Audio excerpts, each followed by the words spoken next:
अधिक पोटेशियम, नरेंद्र शाह लिख रहे हैं अधिक पोटेशियम। ठीक है, चलिए मार्कशीट आप लोगों का आ गया, जो बच्चे पास आउट कर गए उनका मार्कशीट आ गया है। और मार्कशीट गर्मी छुट्टी के कल जो है कल नहीं मिल पाएगा, और आप लोग आवेदन बिना जो है मार्कशीट का ही आवेदन हो जाएगा। फिर गर्मी छुट्टी होगी उसके बाद ही आपका कॉलेज वगैरह में भी जो है मार्कशीट जब मांगा जाएगा, है ना, तभी तो जो रिजल्ट निकला उसी से आप लोग जो एडमिशन के लिए अप्लाई कर दीजिए।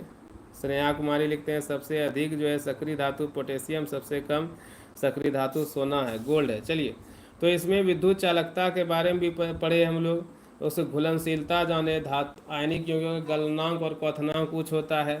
तो अब हम लोग जो है देखते हैं, अभी काफ़ी लोग जुड़ चुके हैं सभी लोग, और जुड़े ही रहिए। धातुओं की प्राप्ति, है ना। अब हम लोग पेज नंबर निकालिए सभी लोग, 55।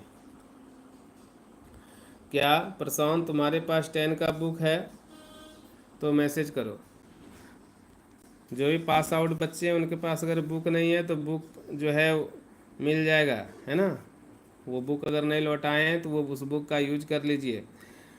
पृथ्वी की भूप्रपटी जो है धातुओं का मुख्य स्रोत है। धातु जो 100 धातु अगर हम लोग देखेंगे तत्वों की संख्या तो 110 114 से 120 25 तत्व है। धातुओं की प्राप्ति पृथ्वी की भूप्रपटी जो है, प्रशांत लिखते हैं हाँ सर है, जी सर, ठीक है। चलिए आप उसको देखिए। तो पृथ्वी की भूप्रपटी धातुओं का मुख्य स्रोत है, यानी भूप्रपटी जो है हम लोग जिस पर रह रहे हैं ये यहीं से धातु प्राप्त होती है। यहीं से देखिए खनन होता है, खुदाई होता है, सोना चांदी लोहा ये सब ज़मीन के नीचे जो है अयस्क के रूप में मिलते हैं। ठीक है, खनिज और अयस्क याद कीजिए, खनिजों में अयस्क पाया जाता है, अयस्कों का सांद्रण किया जाता है। ठीक है, और तब उससे धातु प्राप्त होता है। तो समुद्री जल में भी सोडियम क्लोराइड पाया जाता है, देखिएगा समुद्री जल में भी सोडियम क्लोराइड, मैग्नीशियम क्लोराइड आदि जैसे कुछ विलेय लवण उपस्थित होते हैं। ठीक है, और जब भी हम धातु के अभिक्रिया और धातु से कराते हैं तो क्या हो जाता है, एक लवण प्राप्त होता है। चलिए, यस सर। लक्ष्मण एफ रॉक्स, क्या लक्ष्मण पांडे हैं या दूसरे कोई हैं तो मैसेज करिए। चलिए, मैग्नीशियम क्लोराइड जैसे कुछ विलेय लवण उपस्थित होते हैं।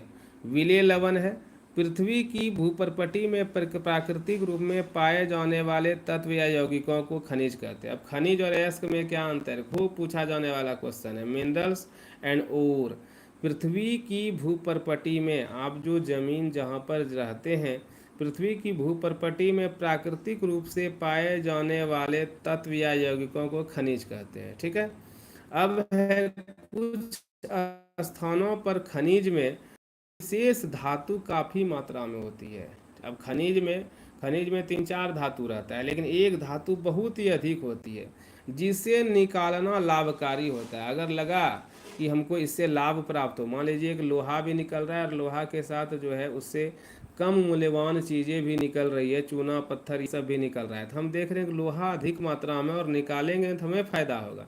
तो फिर इन खनिजों को ही हम क्या कर देंगे, अयस्क कर देंगे। यानी कि जिन खनिजों को निकालना हमारे बेनिफिट के लिए होगा, उद्योग धंधे के लिए, उससे हमें ज़्यादा लाभ प्राप्त होगा, तो उससे हम क्या कर देंगे, अयस्क कर देंगे। फिर से आइए, पृथ्वी की भूप्रपटी में प्राकृतिक रूप से पाए जाने वाले तत्व एवं यौगिकों को खनिज कहते हैं। ठीक है, आप लोग भी आई को क्लोज करके भी बोल सकते हैं, परिभाषा को याद कर सकते हैं।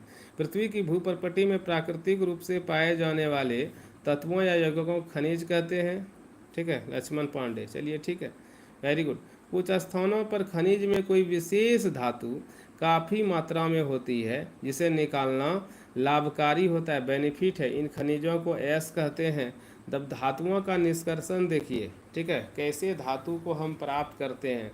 ऐसा नहीं है कि हम जो है मिट्टी का खुदाई किए और हमको जो है सोना चांदी पोटेशियम, ठीक है, सिल्वर, ये सारा चीज़, आयरन सोडियम, ये सब मिल जाए। धातु की सक्रियता श्रेणी के बारे